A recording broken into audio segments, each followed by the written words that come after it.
আমি জানি তোমাকে সেখানে দেখতে পাবো না,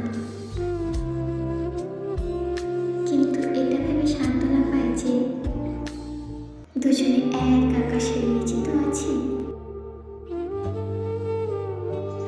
তুমি আমায় শুধু